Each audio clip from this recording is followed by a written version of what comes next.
러시아의 우크라이나 침공, 중국의 군사력 증강, 코로나19 사태 등으로 일본에서 개헌에 찬성하는 의견이 많아진 것으로 나타났습니다. 기시다 후미오 일본 총리도 개헌 추진 의사를 밝혀 오는 7월 참의원 선거에서 개헌은 주된 의제가 될 전망입니다.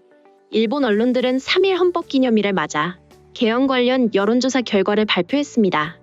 아사히 신문이 지난 3월 15일에서 4월 25일 전국 유권자 3,000명을 대상으로 실시한 조사 결과를 보면 헌법을 바꿀 필요가 있다는 응답은 56%로 지난해보다 11%포인트 상승했습니다. 헌법을 바꿀 필요가 없다는 37%로 전년 대비 7%포인트 감소했습니다.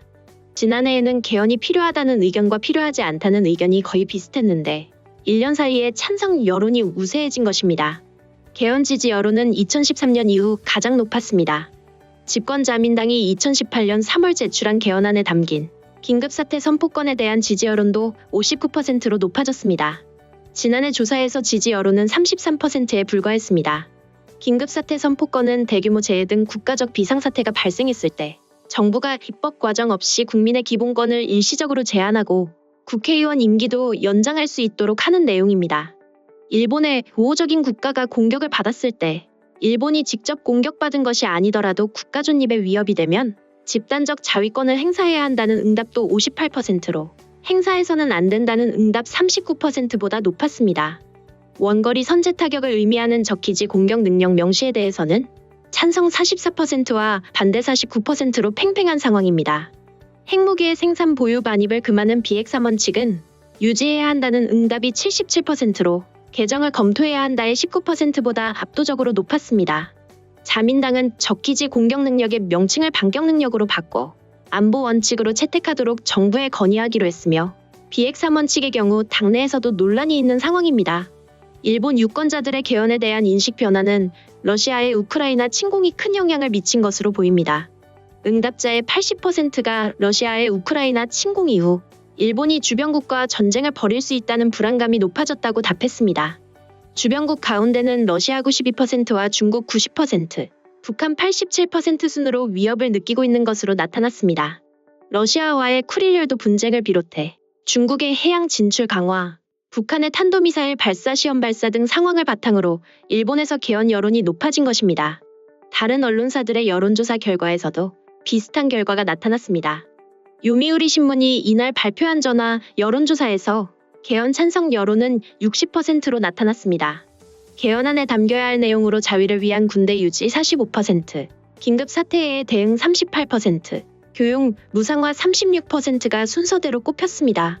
NHK 조사에서는 헌법 개정의 논의에 관심이 있다는 응답이 65%였습니다. 2018년 69% 이후 계속 관심이 줄어들던 추세에서 반전됐습니다. 러시아와 우크라이나의 전쟁이 개헌에 대한 관심에 영향을 미쳤다는 답변도 71%에 달했습니다.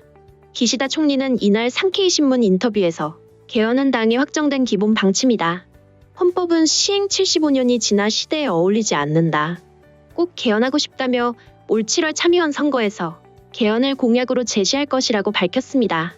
그는 헌법 구조의 자위대 명기와 관련해 자위대 위원 논쟁의 종지부를 찍기 위해 매우 중요한 과제라고 정중하게 설명을 계속하고 싶다고 말했습니다. 개헌안을 발의하려면 중참의원을 합쳐 국회의원의 3분의 2 이상이 찬성해야 합니다. 근래의 개헌에 가장 의욕을 보인 정치인은 아베 신조 전 총리였으나 역설적으로 그가 재임하는 동안 개헌에 대한 경계감이 높았습니다.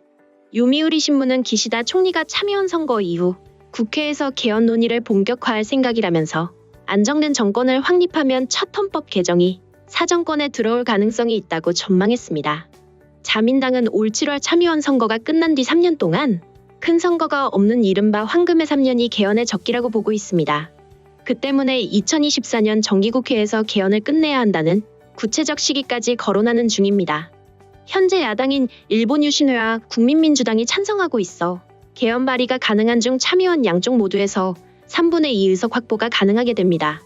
기시다 총리의 선언과 전후 일본의 평화주의를 지켜온 일본 국민들의 생각 역시 크게 변화하기 시작하면서 일각에서는 국민의 공포감을 이용하는 일로 이어져서는 안 된다는 목소리도 나오고 있습니다. 아오이 미오 가쿠슈인 대학 교수는 아사히 신문과의 인터뷰에서 러시아의 우크라이나 침공 등으로 여론은 막연한 불안감을 느끼고 있는 것으로 보인다며 제2차 세계대전의 역사에 비춰 정치인들이 국민의 공포감을 이용하는 일은 삼가야 한다고 강조했습니다. 한편 일본 네티즌들은 이 소식과 관련해 다양한 반응을 보였습니다. 다른 나라로부터 공격당하면 무엇을 할 수 있는지, 가장 큰 문제는 그 부분이 아니라 다른 나라에서 공격받지 못하도록 어떻게 대비할지가 가장 중요한 것이다. 그 다음 만일 공격당하면 어떻게 보복할지가 필요하다. 일본은 우크라이나보다 많은 국가들을 적으로 두고 있어 훨씬 더 위기 상황에 처해 있다. 미일 안보에 의해 일본이 영원히 지켜질 것이라는 환상은 빨리 버려야 한다. 일본이 만약 핵 공격을 당하더라도 미국은 핵에 의한 반격은 절대 하지 않을 것이다. 미국이 핵을 사용하는 것은 미국 본토가 핵 공격을 받았을 때에만 한정되기 때문이다. 일본의 야당은 외국인 참정권에 집심하고 방위 논의에는 무관심. 자연히 모 외국 세력을 일본으로 몰래 끌어들여 일본을 반식민지화하는 것이 목적인 것으로 보인다. 방위력을 높이는 것도 중요하지만 외국 세력과 결탁한 국회의원 배제를 먼저 해야 한다. 다음 참의원 선거부터 바로 시작해야 한다. 일본은 적기지 공격 능력은커녕 탄약 부족으로 전투 수행 능력도 없다. 중국 러시아를 상대로 한 전쟁에서는 지금의 일본 현 상황의 자위대로는 이길 수 없다. 미국이 참전하기도 전에 금방 항복했다가 살해당할 운명밖에 없는 거다.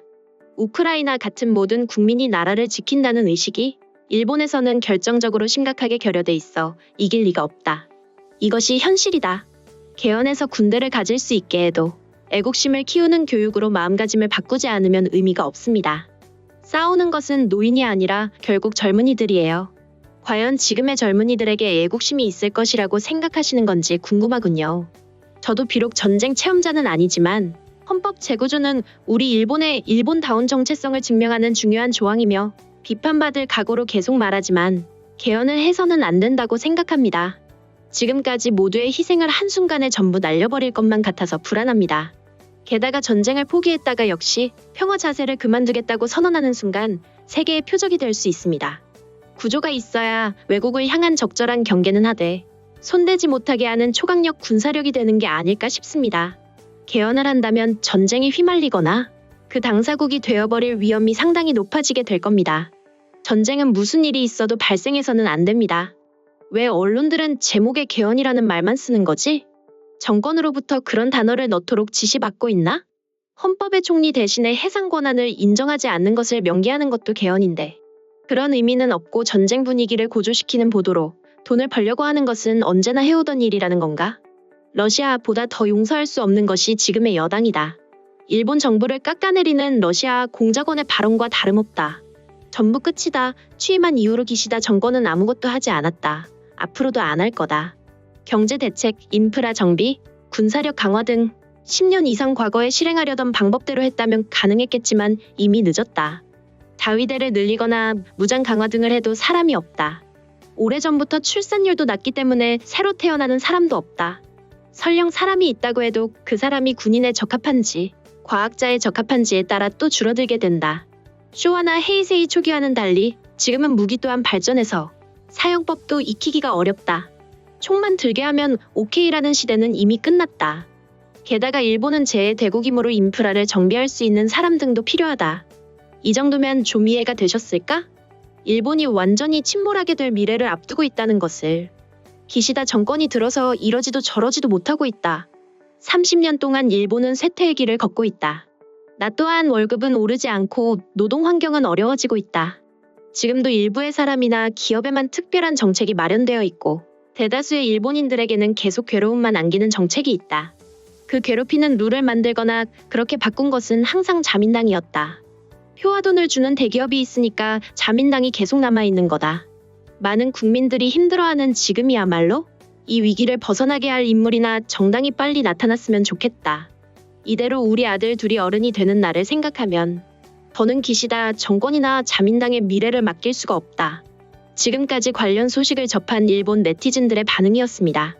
오늘 내용이 도움이 되셨다면 구독과 좋아요, 알림 설정 부탁드리겠습니다. 세상의 소식을 전하는 월드리뷰는 계속해서 달려나가겠습니다. 시청해주셔서 감사합니다.